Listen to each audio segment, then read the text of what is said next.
Alister Crowley was born in 1875 in England. He was a controversial figure in the world of occultism and magic. He was a member of various secret societies, including the Golden Dawn, and was a master of various magical systems, including Thelema.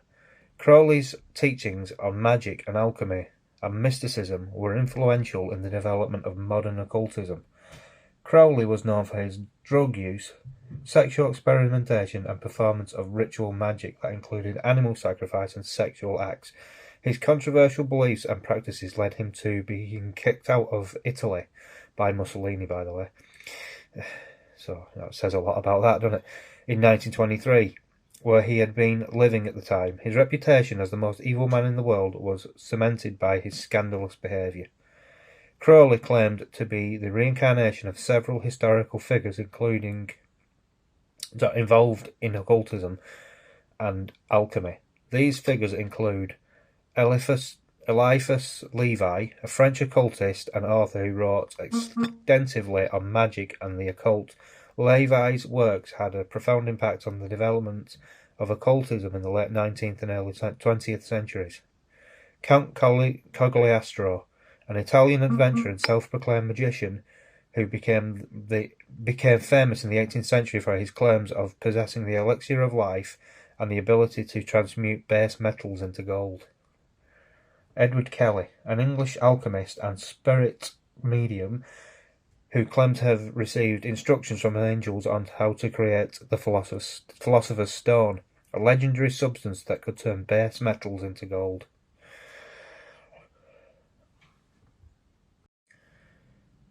In 1904, Crowley and his wife, Rose, travelled to Egypt. Crowley, I'll say Crowley, because most people know him as, but he did change his name, and I'll tell you why in a minute after this part, believed that he had received a message from the god Horus instructing him to visit the country. Once there, Crowley became convinced that he was meant to perform a ritual that would allow him to communicate with the ancient Egyptian gods. False gods, by the way, but whatever. Crowley and his wife went to the Great Pyramid of Giza, where they performed a ritual known as the Rite of the Bornless One. The Rite of the Bornless One. The ritual was meant to invoke the god Horus and allow Crowley to receive his guidance. However, during the ritual, Crowley's wife began to experience strange visions and spoke of being contacted by the god Horus himself. According to Crowley, Rose became the medium through which Horus communicated his message to him. After the ritual, Crowley claimed that he had received a new revelation from Horus, which he called the Book of the Law. This text became the basis of Crowley's philosophy of Thelema, which emphasized the importance of individual will and self-discovery. Sounds familiar.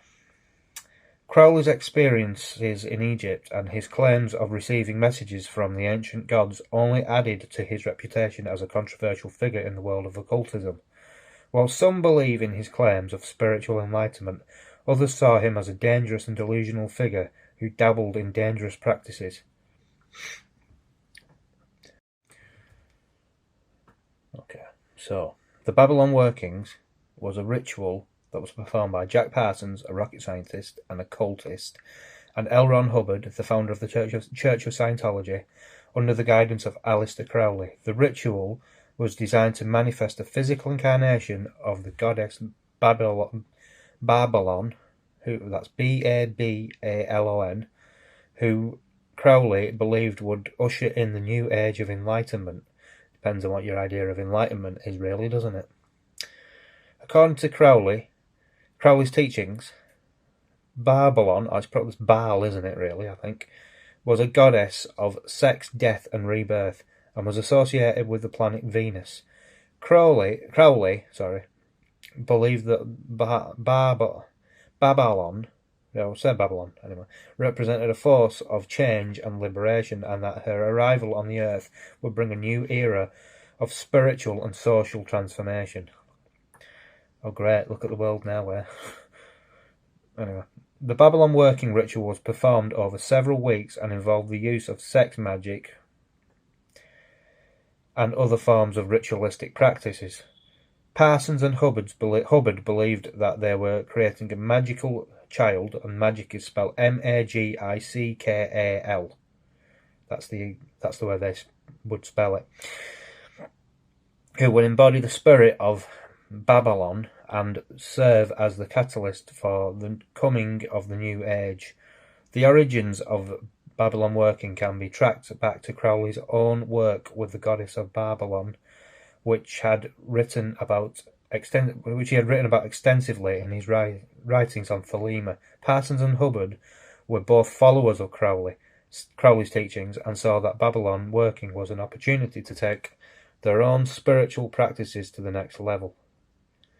While the Babylon working did not result in the physical manifestation of Babylon, it did have a profound effect on Parsons and Hubbard's lives.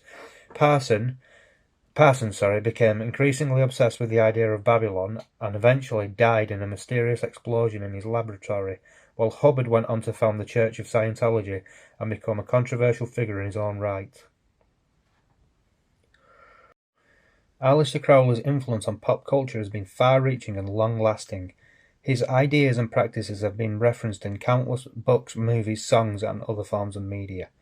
One of the most notable examples of Crowley's influence on pop culture is the music industry.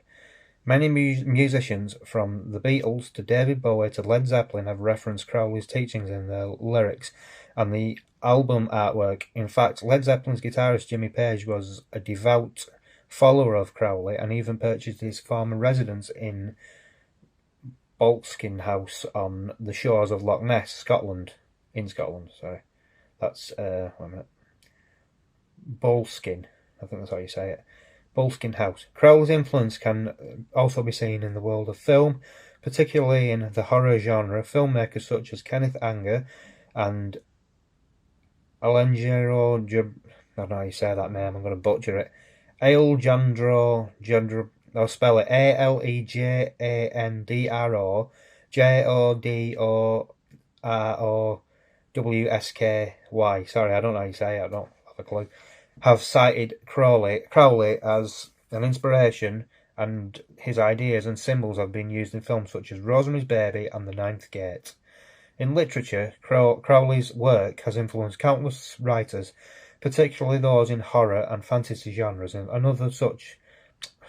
authors such as H.P. Lovecraft, Neil Gaiman, and Alan Moore have all drawn inspiration from Crowley's writings and ideas. Even in the world of fashion, Crowley's influence can be seen. The fashion designer Alexander McQueen was known to be a follower of Crowley, teaching and incorporating his ideas and symbols into his designs. Despite his controversial reputation, Crowley's influence on popular culture remains significant to this day. As Christians, we must discern in our consumption of the media and be wary of influences that can lead us from God's truth.